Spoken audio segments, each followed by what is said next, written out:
যাব না আমি। তুই কি আমার সাথে ফাইজলামি শুরু করলি? তাড়াতাড়ি উঠে বস, দেরি হয়ে যাচ্ছে কিন্তু। ফাজলামো করবো কেন? আপনার এই হিরো মার্কা বাইক দেখেই তোমার ভয় লাগছে। পুরো রাস্তা যাবো কি করি আমি? আমার কথায় তাসফি ভাইয়া দাঁতে দাঁত চেপে বলে উঠলেন, কেন আমার ঘাড়ে চড়ে যাবি?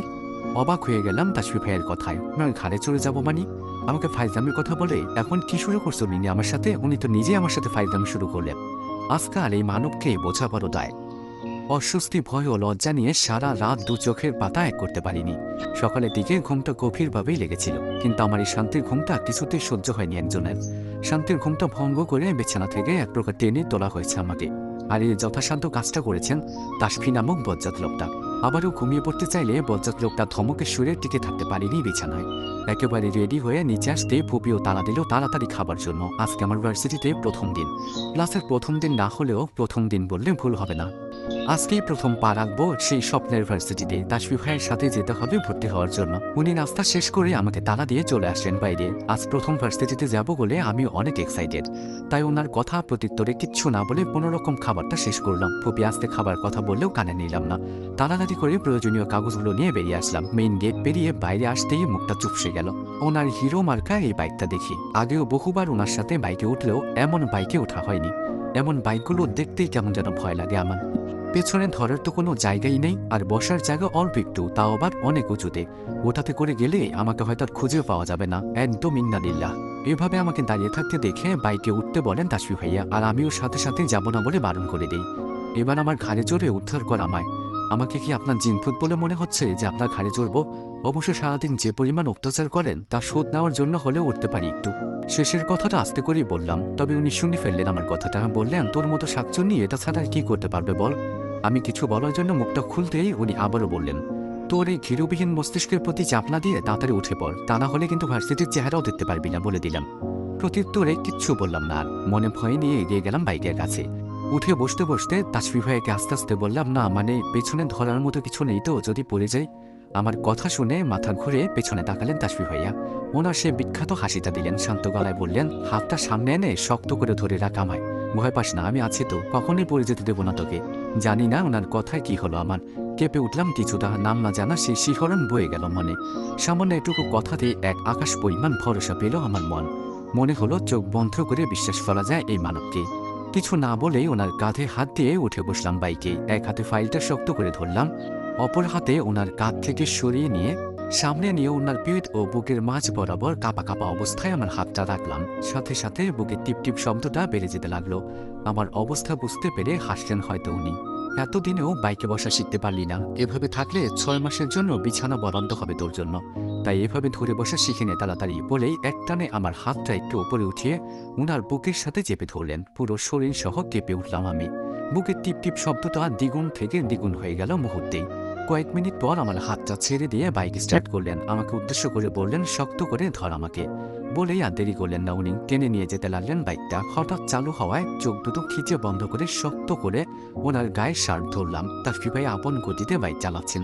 কিছুটা যাবার পর ভয়টা কেটে গেল আমার, কিন্তু তবুও তাসফি ভাইয়ের বুকের কাছে শার্টটা ধরেই থাকলাম। বাইকে করে ঘোরাঘুরি বিষয়টা আমার কাছে অনেক প্রিয় ছিল। তাই স্কুল কলেজের কোনো কাজে কোথাও ঘুরতে গেলে তাসফি ভাইয়ের সাথে কেউ যেতে বললে না করতাম না আমি, বরং খুশি মনে যেতাম। কারণ ওনার সাথে কোথাও যাওয়া মানেই বাইকে করে ঘোরাঘুরি। শেষবার রিমিয়াপুর বিয়েতে আপু শ্বশুর বাড়িতে গিয়েছিলাম ওনার সাথে। আজকে তাসফি ভাইয়া হিরো মার্কা বাইককে একটু ভয় করলেও অনেক বেশি ভালো লাগা কাজ করছে। বারবার মনে হচ্ছে এই মানুষটার সাথে থাকলে কোনো ভয় নেই। এক বিন্দু বিপদের আজ আসতে দিবেন না আমার কাছে, আসতে দিবেন না ভয়ের রেশ মাত্র, আনতে রাখবেন আমাকে। হঠাৎ বাইক থামাতেই ভাবনাগুলো ছুটে গেল আমার। আশেপাশে তাকিয়ে দেখি আমি পৌঁছে গেছি সেই কাঙ্ক্ষিত জায়গাটিতে। আরও একটা অনুভূতি এসে জমা হলো মনে। বাইক থেকে নেমে চারোদিকে চোখ বুলিয়ে নিলাম। মুগ্ধতায় ছেয়ে গেল ছোট্ট মনটা। অদ্ভুত একটা ফিলিংস হতে লাগলো। আজ থেকে আমিও তাসফি ভাইয়ের মতো গর্ব করে বলতে পারবো এটা আমার ভার্সিটি। হ্যাঁ, আমার ভার্সিটি এটা। তাসফি ভাইয়ের দিকে তাকালাম। আমার দিকেই তাকিয়ে আছেন উনি। ওনার দিকে তাকানো দেখে বললেন, কি কেমন লাগছে আমার ভার্সিটি? আমি সাথে সাথে বললাম, শুধু আপনার একার না, আজ থেকে এটা আমারও ভার্সিটি। এ কথা শোনার পর আমার দিকে অদ্ভুত চোখে তাকিয়ে থাকলেন কয়েক সেকেন্ড। হালকা মাথা ঝাঁকিয়ে বললেন, ঠিক এভাবেই আমার প্রতিটা জিনিসের ওপর নিজের অধিকার করে নিবি। হট করে তাকালাম ওনার দিকে। কথাটা বুঝেও যেন বুঝতে পারলাম না।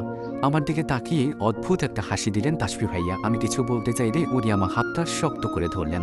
হাঁটতে হাঁটতে বললেন, পরে দেখে নিস ক্যাম্পাস, আগে ভর্তির কাজটা কমপ্লিট করতে হবে। আমার সিরিয়াল দেরিতে থাকলেও তাসফি ভাইয়ের জন্য খুব তাড়াতাড়ি ভর্তির কাজটা সম্পন্ন হলো। ওনাকে দেখেই স্যাররা অনেকটা উত্তেজিত হয়ে গেলেন, আমার কাগজগুলো দিতে বললেন, কিন্তু তাসফি ভাইয়া তাড়াহুড়ো না করে খুব শান্তভাবেই ফর্মগুলো পূরণ করে প্রয়োজনীয় কাগজগুলো জমা দিলেন। তারপর স্যারদের সাথেই আমাকে পরিচয় করিয়ে দিলেন। সরাসরি কাজিন রূপে পরিচয় করিয়ে দিলেও আকারে ইঙ্গিতে ঠিকই বুঝিয়ে দিলেন অন্য কিছু।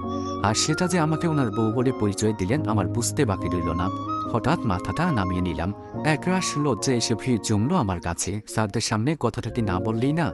অযথা লজ্জা পেতে হতো না তাহলে আমাকে। তাসফি ভাইয়া স্যারদের থেকে বিদায় নিয়ে একইভাবে আমার হাতটা ধরে নিয়ে আসেন ওখান থেকে।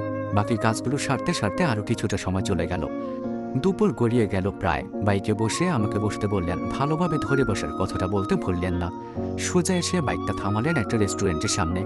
আমি কিছু বলতেই উনি বললেন, দুপুরের খাবারটা এখানেই খেয়ে যাবেন।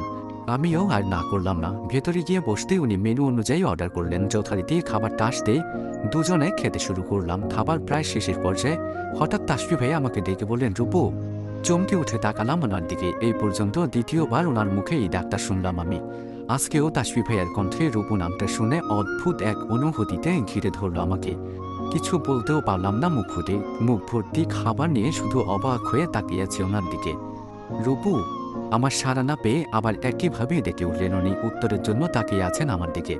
মুখের খাবারটা কোনোভাবেই গিলে ফেললাম। আস্তে করে বললাম, যাব আমার সাথে? কোথায়?